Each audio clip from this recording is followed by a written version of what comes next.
Ce matin, j'ai fait moi-même mon gâteau d'anniversaire, rien d'extraordinaire, juste un mélange à gâteau jaune du commerce avec du glaçage au chocolat en conserve, comme ma mère en préparait quand j'étais petite. J'ai même ajouté ces mêmes bonbons arc-en-ciel pas chers. Je me suis dit que c'était pour m'amuser, pour la nostalgie, mais en vérité, je ne voulais simplement pas que ce jour passe sans quelque chose de sucré. Aujourd'hui, j'ai 22 ans, et comme l'année dernière et celle d'avant, personne dans ma famille n'a dit un mot.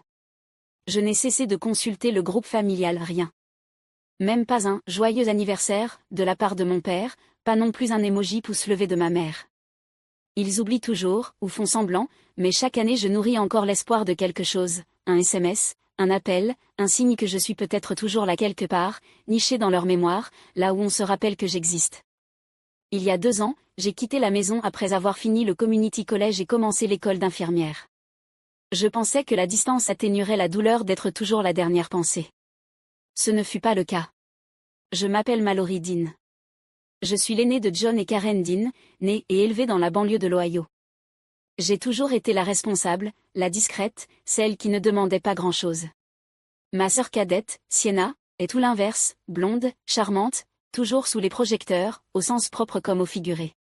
Elle étudie les médias et la communication. Mes parents l'adorent, et elle le sait. Avant, je pensais qu'en restant fiable, sans faire de vagues, un jour ils finiraient par me remarquer. Que je gagnerais leur amour tout doucement, comme on gagne la confiance. Mais les années passent, et je n'ai récolté que le silence. À 10 heures, je regardais mon téléphone pour la 10e fois. Toujours aucun message, aucun appel manqué. Pourtant, j'ai envoyé un message. Hey, à quelle heure on se retrouve pour le dîner? Groupe familial, papa, maman, Sienna. J'ai attendu 5 minutes, 10, puis 30. Toujours rien. Peut-être planifiait-il quelque chose. Peut-être avait-il encore oublié. Ou peut-être, au fond, je savais que cet anniversaire ressemblerait exactement au précédent, et je ne voulais juste pas l'admettre. À 15 heures, mon espoir a commencé à se fissurer, pas de manière dramatique, plutôt comme un mur trop réparé qui cède sous l'effet du temps. Je pliais du linge en regardant à nouveau mon téléphone. Toujours aucun retour. Je suis resté le fixer jusqu'à ce que cette petite bulle grise de messages disparaisse, alors même que je l'avais à peine vue. J'ai pensé appeler mon père, mais il ne répond jamais aux numéros inconnus, et le mien ne figurait sûrement même plus dans ses favoris. Alors j'ai appelé ma mère. Karen Dean répond toujours. C'est le genre de femme qui garde son téléphone chargé, nettoie la maison le matin et vante auprès des voisins à quel point elle est fière de ses filles. Elle n'a jamais raté un brunch, mais les anniversaires, surtout le mien, échappent toujours à sa mémoire. Elle a décroché au 2e appel. Hey, ma chérie, quoi de neuf? Sa voix était trop enjouée, ce même ton qu'elle adopte en déambulant chez Target pour ne pas paraître pressée. Je me suis raclé la gorge. Hey, je voulais juste savoir, on fait toujours un dîner? Il y a eu une pause, pas longue, juste assez pour que l'atmosphère se fige. Puis un petit « oh » du genre, je savais que j'oubliais quelque chose, mais je vais faire comme si de rien n'était. Oh ma puce, j'aurais dû te le dire plus tôt, dit-elle. On sort ce soir avec Sienna. J'ai cligné des yeux. Avec Sienna? Elle a été invitée à un stage dans une chaîne locale. C'est excitant, non? Du coup, on sort la fêter. C'est un peu improvisé. Ma bouche s'est asséchée. C'est mon anniversaire. Elle a ri pas méchamment, juste avec indifférence. Oh, ne fais pas ta dramatique. On fera quelque chose pour toi le week-end prochain. C'est une grande opportunité pour elle. Essaie d'être contente, d'accord? J'ai entendu la voix de Sienna en fond, joyeuse et désinvolte. C'est mal? Dis-lui qu'on lui ramène des restes. De nouveaux rires. C'est à ce moment-là que j'ai compris, ce n'était pas un oubli. Ce n'était pas de l'innocence. Ils s'en souvenaient, ils m'ont juste choisi elle. J'ai pressé davantage le téléphone contre mon oreille. Oui, amusez-vous bien, ai-je dit, d'une voix neutre. Puis j'ai raccroché avant qu'elle puisse dire quoi que ce soit, pas parce que j'étais en colère, mais parce que je refusais qu'elle m'entende devenir silencieuse. Je suis restée un long moment assise au bord de mon lit après l'appel. Je ne pleurais pas, je ne tremblais pas. Je restais immobile. Ce n'était pas la tristesse qui me retenait, mais le poids d'avoir encore eu raison, de savoir comment serait cette journée alors qu'elle n'avait même pas commencé et d'avoir quand même espéré, comme une idiote, que cette année serait différente. Le téléphone était toujours dans ma main. Je ne voulais appeler personne, mais mon pouce s'est déplacé presque sans que je le veuille et c'est le nom de Riley qui est apparu sur l'écran. Riley est ma petite amie. Nous nous sommes rencontrés il y a 2 ans dans un cours de microbiologie auquel aucune de nous ne voulait assister. Le premier jour, elle s'est assise à côté de moi, m'a offert un bonbon à la menthe et a dit « Tu as l'air d'être quelqu'un qui ne demande jamais rien, même quand elle en a besoin. » Elle ne s'était pas trompée. Elle a répondu dès la première sonnerie. « Yay, beauté, dit-elle, puis fit une pause. « Attends, qu'est-ce qui ne va pas ?» Je lui ai raconté, pas tout, juste assez. L'appel, le ton, les restes. Elle n'a pas hésité une seconde. « Viens tout de suite. Mes parents préparent des steaks ce soir. On va te fêter comme tu le mérites. » Je n'ai pas discuté. Riley vivait à 20 minutes de là, dans une impasse tranquille avec ses 2 mamans, Hélène et Dana, qui étaient ensemble depuis plus longtemps que je n'étais en vie. Elle n'était ni tape à accent grave-l'œil ni bruyante, c'était le genre de personnes qui ont toujours du thé dans le placard, des couvertures sur le canapé et une place de plus à table. Quand je suis arrivée dans leur allée, Riley m'attendait déjà dehors. Elle a ouvert la portière avant même que j'aie le temps de détacher ma ceinture. « Je suis tellement contente que tu sois venue, » dit-elle en m'embrassant sur la joue. À l'intérieur, Hélène m'a accueillie avec une étreinte qui ne demandait pas la permission. « Joyeux anniversaire, ma chérie, » dit-elle en prenant mon manteau. « Tu arrives juste à temps. » Le dîner n'était pas somptueux, mais il était intentionnel. Dana avait ouvert une bouteille de vin, et Riley avait dressé la table avec des serviettes en tissu.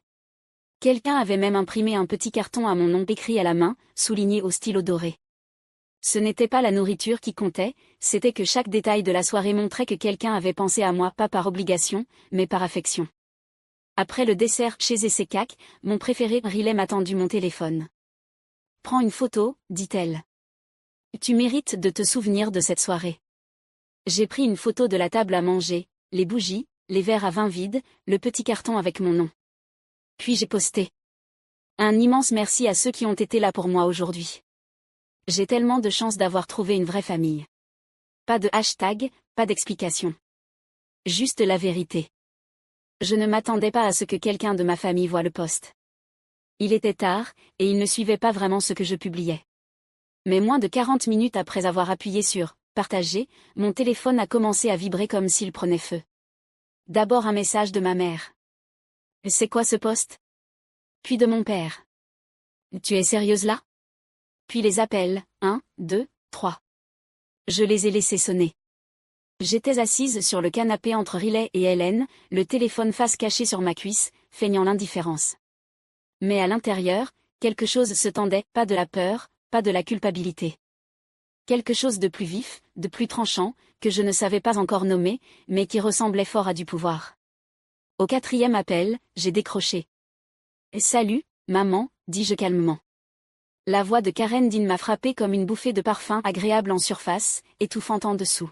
« Mais qu'est-ce que tu fous, Mallory ?»« Je suis à dîner, » répondis-je, avec des gens qui se sont souvenus que c'était mon anniversaire.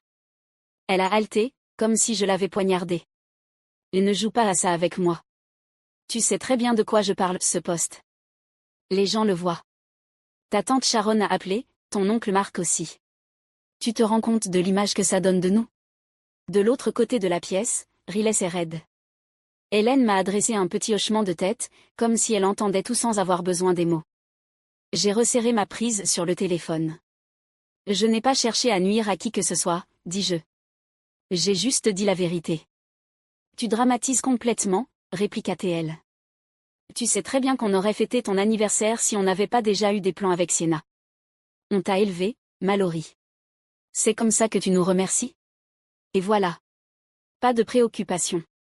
Pas d'excuses. Juste du contrôle. » La voix de mon père a alors pris le relais, grave, tendue. « Il faut que tu retires ce poste, maintenant. » Je me suis penchée en avant, les coudes sur les genoux. « Non. Mallory, » dit-il d'un ton plus sec, « si tu ne le fais pas, il y aura des conséquences. » J'ai levé les yeux vers Riley, puis vers le mur. « Quelles conséquences ? » Silence. Puis des voix étouffées, ma mère qui marmonne quelque chose de sec en arrière-plan, pensant qu'on ne l'entend pas. Puis mon père, à nouveau. « On arrive. » Une pause, juste assez longue pour que je décide de ne pas paniquer. « Très bien, » dis-je d'une voix posée. « À tout de suite. » J'ai raccroché avant qu'il puisse ajouter un mot. Riley s'est tourné vers moi, les sourcils levés. Ils viennent ici? Ouais. Hélène s'est levée lentement de son fauteuil. Alors qu'ils viennent, dit-elle doucement. Ils ont besoin de voir ce que ça donne, l'amour qu'on n'a pas à mériter. J'ai regardé la porte, le cœur étonnamment calme pour la première fois de la journée. Pour une fois, je n'avais pas peur de ce qu'ils allaient dire. J'étais prête à me faire entendre. Le coup à la porte n'était pas poli. Il fut dur et rapide, 3 coups secs suivis d'une pause, puis 2 autres. Je me suis levée du canapé. Riley m'a serré la main, sans un mot. Hélène et Dana étaient maintenant dans la cuisine, me laissant de l'espace, mais pas seule. Quand j'ai ouvert la porte, ma mère est entrée comme si la maison lui appartenait. Karen Dean arborait son visage du dimanche, cheveux bien coiffés, lèvres pincées, regard déjà en train d'évaluer les dégâts. Mon père la suivait de près, plus grand, plus massif, plus silencieux, mais tout aussi furieux. Sa mâchoire était crispée, ses poings serrés. « Mallory, dit-elle, il faut qu'on parle. » Elle jeta un œil par-dessus mon épaule et vit Riley, puis Hélène derrière elle. J'ai vu une étincelle passer dans son regard, un calcul, un malaise. « Pas ici, ajouta-t-elle d'une voix tendue. « Allons dehors. » Je n'ai pas bougé. « Si tu as quelque chose à dire, tu peux le dire ici. » Elle a cligné des yeux. « Mallory, s'il te plaît, ne rends pas ça plus difficile que ça ne l'est déjà. » J'ai croisé les bras. Ce n'est pas moi qui ai rendu ça difficile. Mon père a fait un pas en avant. Ça suffit avec ton attitude. Mon attitude, ai-je répété. Tu veux dire, le fait que je me défende? Ma mère poussa un soupir en se pinçant l'arête du nez. Nous n'allons pas te laisser nous embarrasser de cette façon. Dana fit un pas discret dans le champ de vision, au bord du couloir. Elle ne dit rien, elle observait simplement. Les gens posent des questions, continua ma mère. Ils nous appellent tes tantes, tes cousins. Tu te rends compte à quel point c'est humiliant? Je hochai lentement la tête. Alors ne leur donnez peut-être pas de raison. Tu trouves ça drôle? Demanda mon père. Non. Mais c'est honnête. Il avait l'air sur le point d'exploser. Ma mère intervint avant qu'il ne le fasse. Nous sommes tes parents, dit-elle, la voix montant. Nous méritons un peu de respect. Du respect, répétai-je. Comme celui que vous m'avez montré ce matin? Ou l'année dernière? Ou l'année de mes 16 ans, quand vous avez annulé mon dîner d'anniversaire parce que Sienna avait mal au ventre? Sa bouche s'ouvrit, puis se referma. Vous avez toujours clairement montré qui comptait le plus, et j'en ai assez de faire semblant de ne pas le voir. Les yeux de ma mère se plissèrent. Donc c'est de ça qu'il s'agit? Tu essaies de nous remplacer par eux? Elle hocha la tête vers Riley, puis vers Hélène et Dana, juste au-delà de la lumière de la cuisine. Je ne bronchai pas. Non. Ça fait des années que vous m'avez remplacé. J'ai juste arrêté de faire semblant de ne pas m'en rendre compte. Un instant, la pièce retint son souffle. Puis la voix de ma mère tomba, douce et acérée. Tu vas le regretter. Je croisai son regard. C'est ce que tu as dit la dernière fois que tu as oublié. Le silence qui suivit ma dernière phrase était dense, presque palpable. Personne ne bougea. Les lèvres de ma mère s'entr'ouvrirent, mais rien n'en sortit. La mâchoire de mon père se contractait comme s'il serrait les dents. Puis elle se reprit fluide, entraînée. Elle fit un pas en avant, croisant les bras d'une manière qui paraissait maternelle, sans l'être. Karen Dean savait imposer son autorité sans élever la voix. C'était toujours son talent. Tu ne te rends pas compte de ce que tu es en train de rejeter, dit-elle calmement. Je haussai un sourcil. Éclaire-moi. Son regard se posa brièvement sur les autres personnes dans la pièce. Ce n'est pas l'endroit. Bien sûr que si, répliquai-je. C'est vous qui vous êtes invité ici, tu te souviens? Elle soutint mon regard un peu plus longtemps que prévu, puis sourit un sourire serré, calculé. Ton père et moi avions des projets pour toi, dit-elle. Et si tu continues comme ça, ne t'attends pas à faire partie des décisions concernant la maison, les comptes, la propriété au bord du lac. Voilà.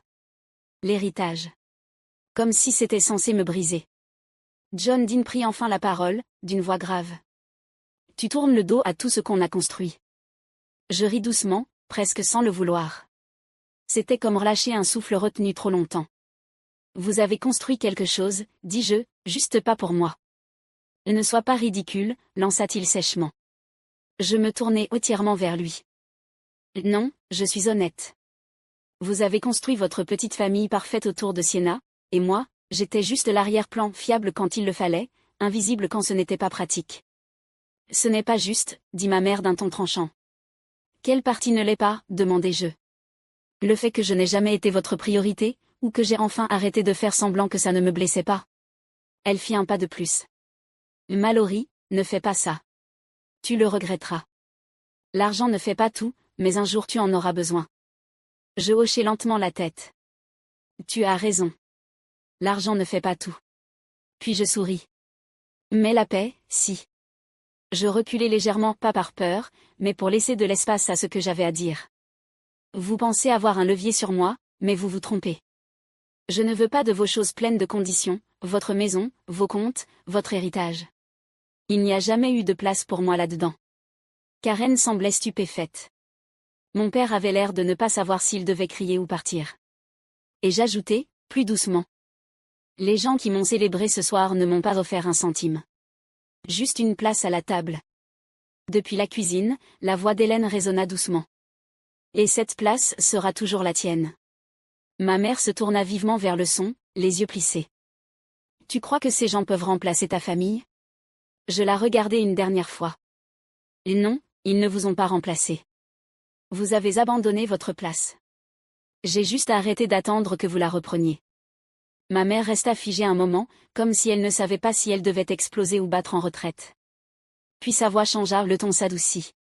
Cela ressemblait presque à du regret, mais je savais mieux que ça.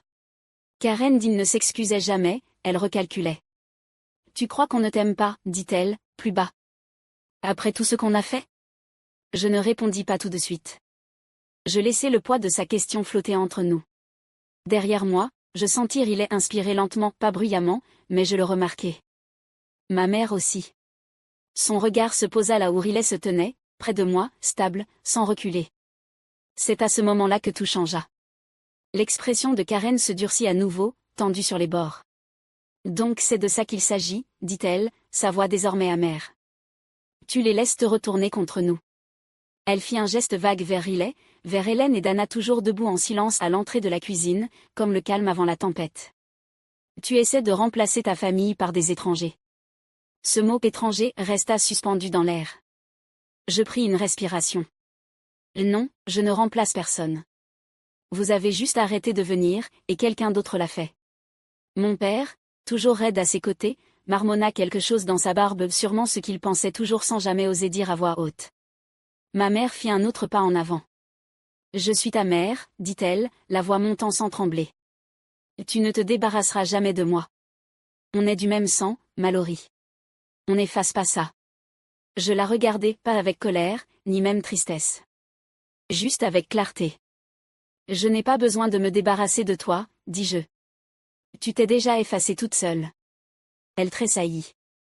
C'était rapide, mais réel. Pour une fois, son masque se fissura. Tu m'as repoussé bien avant que je m'éloigne. Année après année, tu m'as montré où était ma place. Je mendiais des miettes d'attention, et quand j'ai arrêté de supplier, tu t'es fâchée. Elle ne répondit pas, peut-être ne le pouvait-elle pas. Tu as toujours eu une préférée, continuai-je. Tu t'es assuré que je le sache. J'étais celle qui ne demandait rien, alors je suis devenue celle qui n'avait rien. Ce n'était pas de l'amour. C'était de la commodité. Mon père finit par avancer. Sa voix était plate. Tu fais du cinéma. Je me tournai vers lui. Non. Je suis enfin honnête. C'est à ce moment-là que ça a basculé. Pour la première fois, je les ai vus comprendre qu'ils n'avaient plus le contrôle. Plus de menaces, plus de culpabilité, plus de dîners familiaux brandis comme des récompenses pour me faire revenir. Je l'ai vu dans leur visage, pas seulement de la colère, mais autre chose. De la perte. Pas celle d'une fille, celle du pouvoir. Dana s'avança, calme mais ferme. Je pense qu'il est temps pour vous deux de partir. Karen la regarda comme si elle venait de recevoir une gifle, mais elle ne répondit rien. John ne dit pas un mot non plus, il se contenta de se retourner et de marcher vers la porte raide, minuscule. Ils partirent sans ajouter un mot. La porte se referma derrière eux avec un clic doux mais définitif, et je restai là, encore debout, encore entière. Pendant quelques secondes après la fermeture de la porte, personne ne parla. Ce silence n'était pas gênant, il était mérité.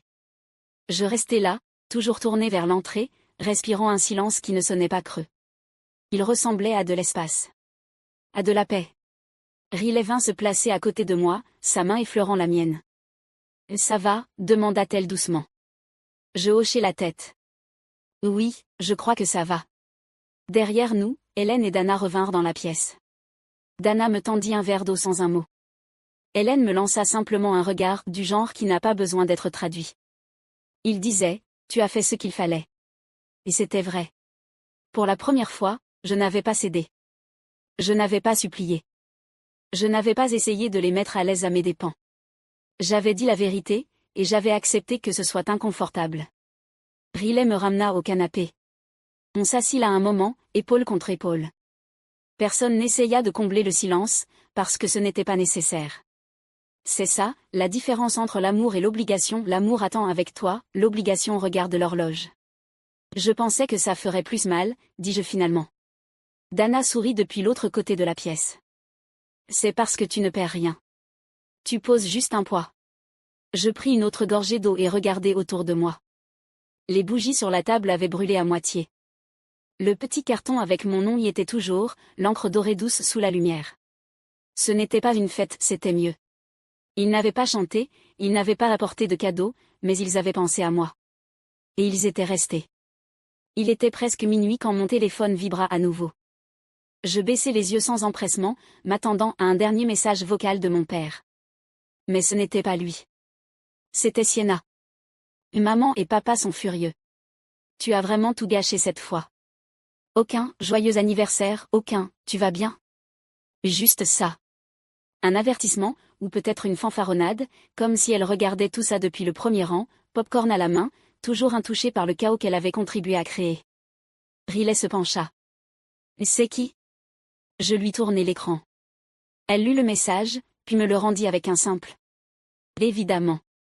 Je fixai l'écran un moment, le pouce suspendu au-dessus du clavier. Pendant un instant, j'imaginais écrire une réponse, dire à Sienna combien de fois elle avait pris toute la place pendant que je m'éteignais dans l'ombre. Je voulais lui demander si elle se souvenait seulement que c'était mon anniversaire aujourd'hui, ou si elle avait juste apprécié être la raison pour laquelle personne d'autre ne s'en souvenait. Mais plus je regardais, plus je réalisais quelque chose de simple, je n'avais plus besoin de me justifier. Elle savait. Et elle avait laissé faire. Ça suffisait. Je posai le téléphone sans répondre. À la place, je pris un autre objet, le vieux livre de recettes d'Hélène, encore posé sur le buffet depuis plus tôt. Recette de biscuits au citron, marqué d'un post-it jaune. Je me levai et me dirigeai vers la cuisine. Je crois que je vais lancer une tradition, dis-je. Des cookies à minuit. Quelque chose de simple, mais à moi. Hélène se retourna depuis l'évier. Tu veux de l'aide? Je souris. Non, mais peut-être un peu de compagnie. Elle s'essuya les mains et prit place à la table de la cuisine. Ça, je peux faire. Pendant que le four préchauffait et que la pâte prenait forme sous mes doigts, je pensais à tous les anniversaires passés sans gâteau, sans gentillesse, et à celui-ci le plus silencieux de tout, qui était devenu le plus bruyant en vérité. Pas parce qu'il s'était souvenu de moi, mais parce que je m'étais souvenu de moi. Les biscuits refroidissaient sur une plaque quand Riley me rejoignit dans la cuisine, les manches de son sweat couvrant ses mains. Cookies de minuit, hein, dit-elle en envolant un encore tiède. Ils ne sont pas parfaits, répondis-je, regardant les bords s'émietter dans ses doigts. Ils n'ont pas besoin de l'être, dit-elle. Toi non plus. On s'assit dans le doux bourdonnement de la cuisine, moi, Riley, Hélène lisant au bout de la table, Dana quelque part dans le salon. Un genre de silence qui n'avait jamais existé dans ma maison d'avant. Là-bas, même le silence avait des bords tranchants. Je pensais à toutes les cartes que mes parents m'avaient offertes au fil des années, sans signature, génériques, achetées à la dernière minute dans des stations-service. J'en avais gardé quelques-unes, je ne savais même pas pourquoi. Ce soir, j'en sortis une, la dernière que j'avais reçue, rose pâle avec une bordure dorée et aucun message à l'intérieur. Je la pliai une fois, puis encore une, et la jetai à la poubelle sans un mot. « Tu vas quelque part ?» demanda doucement Riley, me voyant attraper mon manteau. « Oui, dis-je. On va boire un verre. » Elle se leva et me suivit sans poser de questions. « Pour ton anniversaire ?» ?»« Non, » répondis-je avec un léger sourire. « Pour ma paix. » Quand nous sommes sortis dans l'air frais de la nuit, je ne ressentais pas le poids que je portais d'habitude les jours comme celui-ci. Pas de culpabilité, Pas de nœud dans la poitrine. Juste de l'air. Juste du mouvement. Je ne m'éloignais pas parce que je voulais être aimé. Je m'éloignais parce que j'en avais fini de faire semblant. S'ils ne se souviennent de toi que quand il y a des témoins, pars. Tu n'as pas besoin d'expliquer.